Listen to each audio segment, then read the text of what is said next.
भी मैं बता दूं आपने, लघु सचिवालय का जो गेट है उड़े में मौजूद हूं और उर्लिकान देखने लग रहे होंगे। जो प्राइवेट स्कूल है उनके अध्यापक और जो अध्यापिका है आड़े पोची हैं भाई, रोष प्रदर्शन कर रही है। के रोष प्रदर्शन है वो पूछांगे इनसे।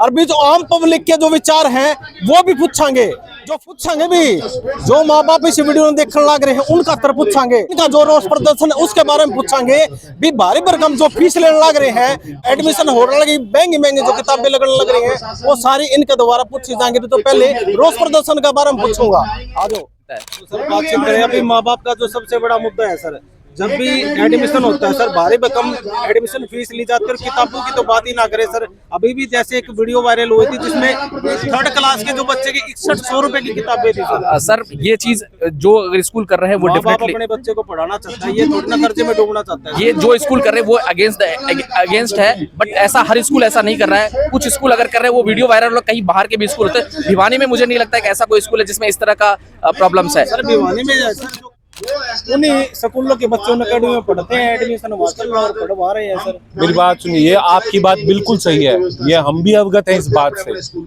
10 स्कूलों के नाम हमने प्रशासन को खुद दिए, एसोसिएशन लोगों की ये भी वो है। कुछ स्कूल्स बहुत महंगी किताबें लगा रहे हैं, कुछ स्कूल्स ये कर रहे हैं वो कर रहे हैं। कुछ भी काम शिक्षा में गलत है तो एसोसिएशन उसके खिलाफ पहले आवाज उठा रही है। सर जो कि हर दुकानों की 60-गांठ हो रखी है, उसी दुकान पर उस स्कूल की किताबें मिलती है। नहीं, अगर आप देखें तो गवर्नमेंट भी एनसीईआरटी की बुक अभी तक अवेलेबल नहीं करवा पाई है। तो ये भी तो एक कंसर्न है, कॉज ऑफ कंसर्न है कि गवर्नमेंट ने अभी सेशन स्टार्ट हुआ बट एनसीईआरटी की बुक अवेलेबल नहीं हो पाया। इसके कारण बच्चों को प्राइवेट पब्लिकेशन की बुक मिलती है। दूसरा, एनसीईआरटी का बुक इतना डिफिकल्ट है इन सेंस ऑफ कि बच्चों को पढ़ने में उसको मजा नहीं आ रहा है। मेरा नाम वरुण कुमार है, मैं भिवानी पब्लिक स्कूल में पॉलिटिकल साइंस और लीगल स्टडीज का फैकल्टी हूँ। तो क्या कहना चाहोगे सर? हाँ, ये प्राइवेट स्कूल के जो एसोसिएशन है वो रोज प्रदर्शन कर रहा है बिकॉज भिवानी में कई इलीगल एकेडमीज चल रही है जिसके कारण बच्चे का ओवरऑल डेवलपमेंट नहीं हो रहा है। अगर आप बच्चों को स्कूल में इन्वॉल्व कराते हैं तो सिर्फ एजुकेशन के साथ को करिकुलर एक्टिविटीज और भी डिसिप्लिनरी एक्टिविटीज जिससे बच्चे का ओवरऑल डेवलपमेंट होता है। अगर आप किसी भी कॉम्पिटिटिव एग्जाम का स्टैटिस्टिक्स देखो तो उसमें से 1% या 0.5% बच्चे सक्सेस होते हैं, लेकिन बच्चे हैं 99.5% बच्चे बच रहे हैं जिसका भी भविष्य है, कुछ ना कुछ भविष्य है।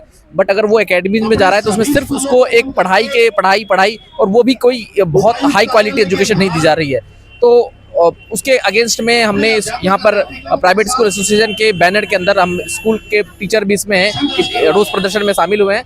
और हमारा मकसद मेन है कि पेरेंट को भी बताना और जरिए बच्चों को बताना और हरियाणा वासियों को भी बताना, भिवानी वासियों को बताना कि नहीं, ये जो प्राइवेट ये जो इलीगल एकेडमीज है ये डेफिनेटली आपके बच्चों के ओवरऑल डेवलपमेंट के अगेंस्ट में है। आप अपने बच्चों का स्कूल में इनरोलमेंट कराएं जिससे क्या होगा कि आपके बच्चे का ओवरऑल डेवलपमेंट होगा। स्कूल में एक एक्सपीरियंस फैकल्टीज है। अगर आप स्कूल में कोई भी टीचर है वो डेफिनेटली वो बीएड किया हुआ है, उसको मतलब उसको पता है कि बच्चे को किस तरह से ट्रीट करना है, बच्चों को किस तरह से डील करना है। लेकिन अगर वो एकेडमी में जा रहा है तो वहाँ कोई बीएड को एजुकेशन जो सीबीएसई के या जो एजुकेशन के जो नॉर्म्स है किसी भी नॉर्म्स को फुलफिल नहीं कर पा रहा है तो डेफिनेटली वो अगेंस्ट। स्कूल के बच्चे भी तो स्कूलों के एडमिशन हो रहे हैं सर, नाम तो उनका बड़े स्कूलों में चल रहा है। नहीं तो अब ये जो प्राइवेट स्कूल एसोसिएशन है वो यही कहना चाहता है कि हम किसी भी बच्चे को हम अपने स्कूल में डमी एडमिशन नहीं देंगे।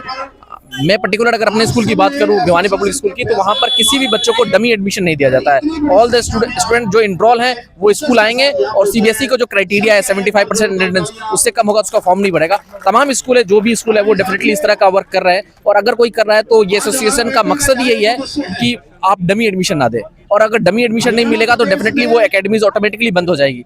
सर ऐसे स्कूल भी हैं जो स्कूलों में एकेडमियां बना रहे हैं। नहीं, स्कूलों में एकेडमियां बना रही है लेकिन स्कूलों में एसआईपी के थ्रू स्कूल में ही कोचिंग इंस्टीट्यूट की फैसिलिटी दे रहे हैं। ये डेफिनेटली ये फैसिलिटीज कई स्कूल कर रही है। मुझे ये ज्ञान नहीं है कि कौन सा स्कूल ऐसा है जो एकेडमी बना रहा है। हाँ, बट ये कई स्कूल है। अगर हम अपने स्कूल की बात करें बीपीएस की, तो वहाँ पर स्कूल के अंदर ही कोचिंग की फैसिलिटी, मतलब स्कूल के अंदर ही कॉम्पिटेटिव एग्जाम की facility, UPSC, IIT, JEE, NEET, CA foundation, इन सारे क्लैट की एग्जाम, इन सारे एग्जाम की preparation within school time हो रहा है। कई स्कूल एकेडमीज हैं, कई स्कूल है भिवानी में जो इस तरह के काम कर रहे हैं। लेकिन तो सर वो रिजल्ट क्यों नहीं दे पा रहे फिर? रिजल्ट तो आ रहे हैं, आप देखें जितने भी बच्चे कितने रिजल्ट हुए सर अब तक? जैसे नीट जेई को लगाकर कितने स्कूलों में रिजल्ट? सर हर स्कूलों में जेई के रिजल्ट्स आ रहे हैं, ऐसा नहीं है। हर स्कूल में, अगर मैं अपने स्कूल की बात सिलेक्शन हुआ सर? डेफिनेटली सर, आप आइए स्कूल में और मैं आपको दिखाता हूँ कि इनरोल यूपीएससी से लेकर के, नीट से लेकर के, जेई से लेकर, क्लैट से लेकर हर साल बच्चे ample number of amount of बच्चे सेलेक्ट होता है। आप आइए स्कूल में, मैं आपको बकायदा दिखाऊंगा कि ये बच्चा इस ईयर का है, इसने नीट में निकाला है, इसने जेई निकाला है, इसने क्लैट निकाला है, इसने यूपीएससी निकाला। मेरे स्कूल में ही जीत कुमार बुक्कल, रेनू दहिया, निशा अग्रवाल, वो बीपीएस की स्टूडेंट थी और उसने वहां से यूपीएससी क्रैक किया है। तो डेफिनेटली स्कूल से ही, आप मुझे एकेडमी बताओ जिसने इस तरह का क्रैक किया, मुझे नहीं लगता। स्कूल वाले प्राइवेट पब्लिकेशन की बुक निकाल रहे हैं और डेफिनेटली वो बुक एनसीईआरटी के करिकुलम के according to the curriculum of NCERT ही है। अगर बातचीत करें जैसे 10 तक के हैं, मगर दूसरे स्कूल में तो दोबारा वो +1 +12 करवा रहे हैं ना, +2 सर मुझे इसकी कोई जानकारी नहीं, ऑफिशियल जानकारी नहीं है, लेकिन अगर ऐसा हो रहा है तो डेफिनेटली जो एडमिनिस्ट्रेशन है, गवर्नमेंट है, वो उसके ऊपर कार्रवाई करेगी। बट मुझे इसकी जानकारी है। मैं सुरेश कुमार है, मैं प्राइवेट स्कूल एसोसिएशन सर की दादरी का प्रधान हूं। तो किस प्रकार का रोष प्रदर्शन दिखा रहे हो जी आप? सर रोष प्रदर्शन तो विशेष कर तो ये अवैध अकेडमियाँ, 134 के बकाया पैसे और भी बहुत सारी हमारी डिमांड है, लेकिन मेन हमारे दो मुख्य मुद्दे हैं। कौन कौन से सर? अवैध एकेडमी और 134 की जो बकाया राशि है, आरटी के जो पैसे हमारे नहीं मिल रहे हैं कई दिनों से, उनके बारे में। तो सर काफी सालों से ये आपका मुद्दा चल रहा है सर, हाँ जी। इसकी सुनवाई क्यों नहीं हो पा रही? देखिए वो तो प्रशासन बता सकता है, हम तो अपना विरोध कर सकते हैं जी। जब आपका कोई कार्य नहीं होता तो आप प्रशासन के नोटिस में बार बार उस बात को लेके आ सकते हैं। बाकी प्रशासन क्यों नहीं कर पा रहा है वो प्रशासन बता सकता है। सर इतने बड़े बड़े स्कूलों को छोड़ करके और जो अकेडमियों की तरफ जो बच्चे जा रहे हैं, तो या फिर क्या?